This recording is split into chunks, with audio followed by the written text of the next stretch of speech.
Charles, thanks for your question about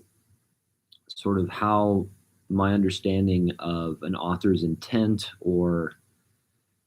the original setting or audience of a letter like Romans might affect my interpretation of it, our interpretation of it, how we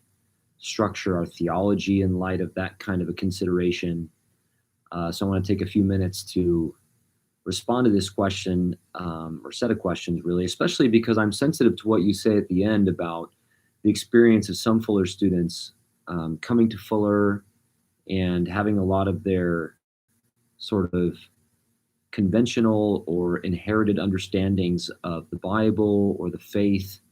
challenged, deconstructed, but then leaving sometimes without the sense that they've been helped towards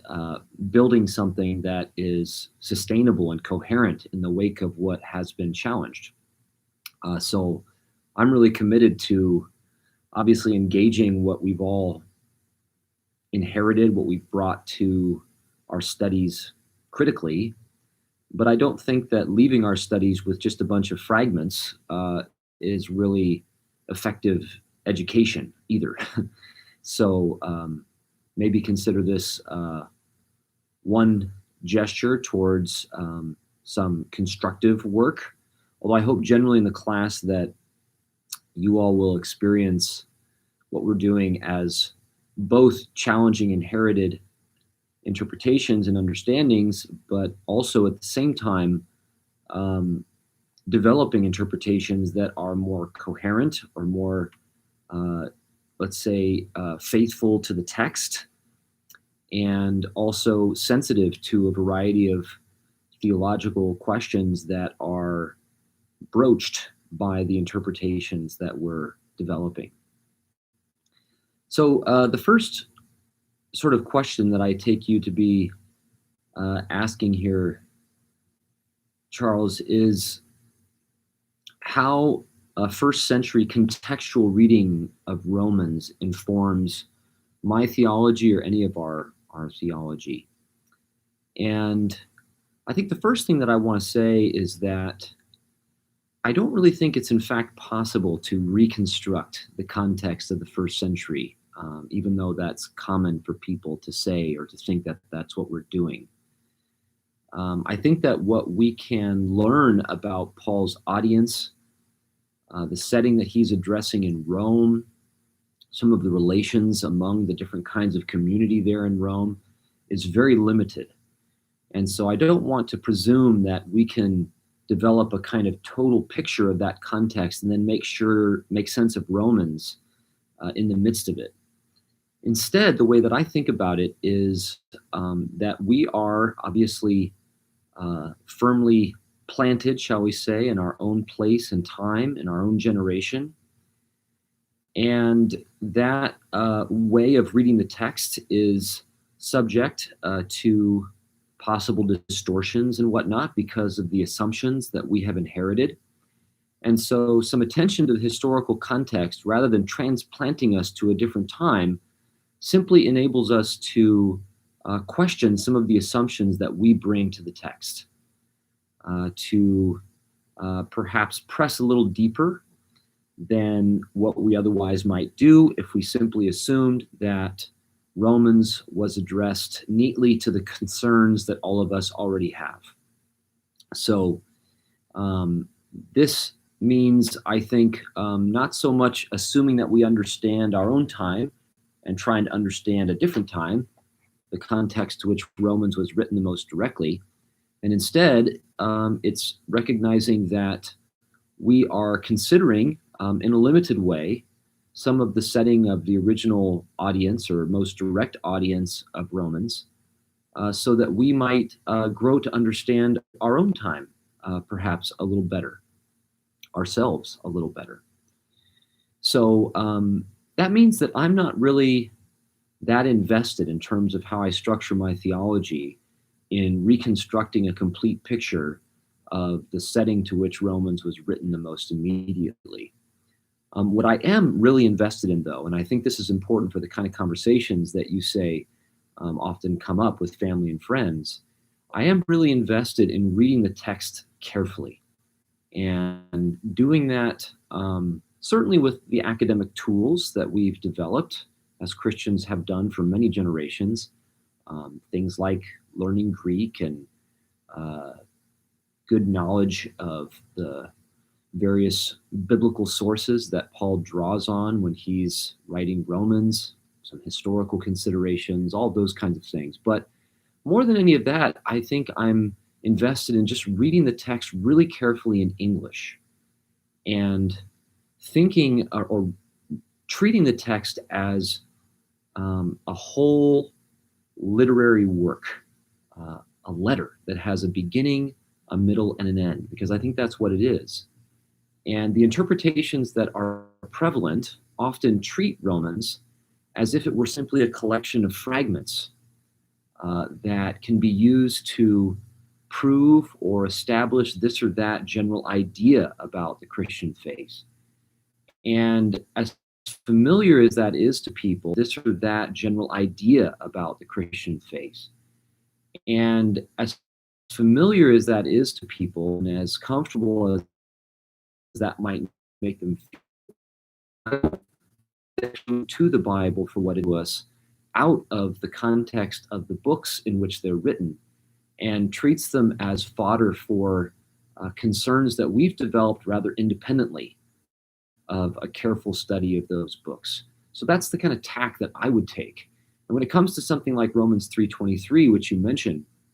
all have sinned and fall short of the glory of God, I don't think that I would probably want to argue with people that,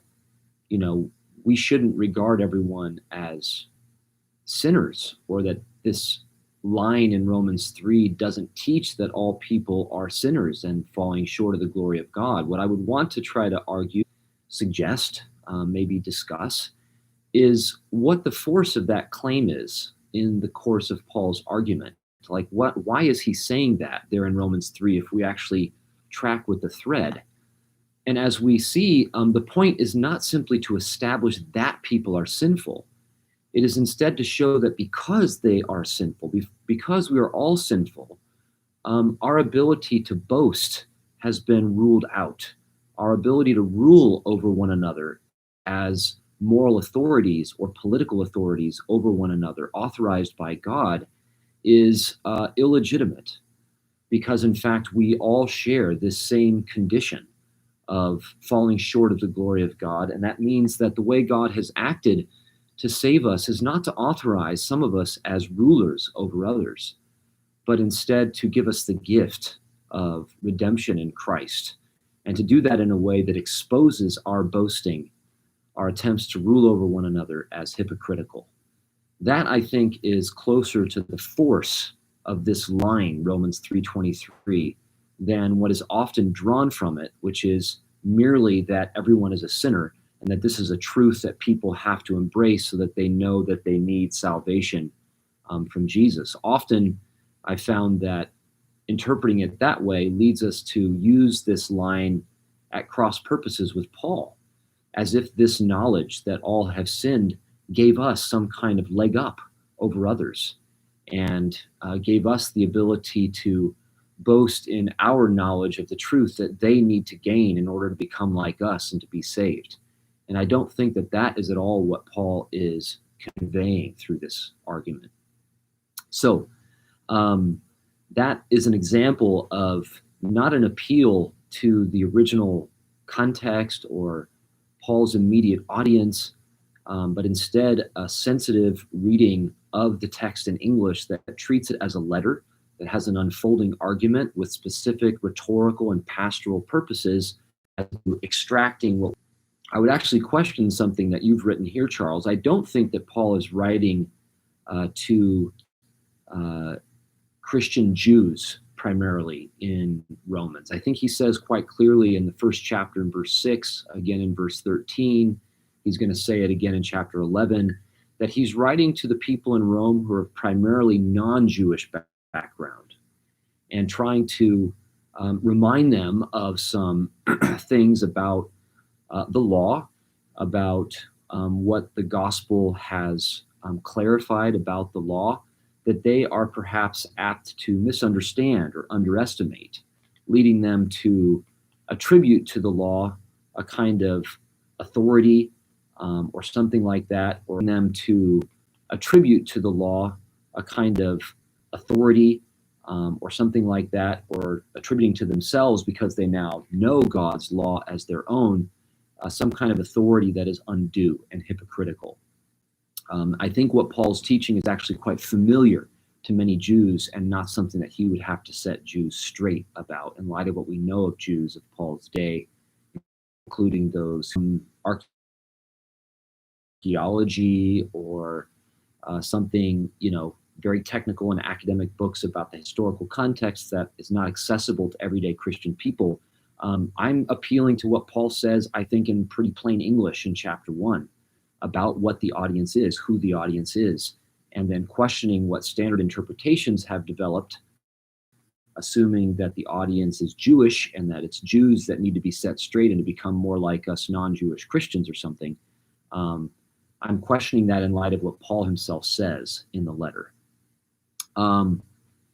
So I would be cautious about appealing to some original that we think is accessible to us generally. And instead, I would try to hold in high regard reading the text carefully in English and reading it for what it is, not a collection of fragments, but instead a letter, in this case, that has a beginning, a middle, and an end, and that to read the parts of the letter faithfully and well, we have to read the whole of the letter and to read the parts in light of the whole of its development. I sometimes use the comparison with people to a movie, and because that's just a familiar medium for us, and suggest that if we were to view a movie just sort of randomly, parachuting into minute 41 and then minute 82 and then back to minute 12 and try to make some sense of what the movie is about, we would end up with a lot of distortions because the meaning of the movie depends in large part on how the scenes develop in a sequence and how later scenes depend on earlier ones and actually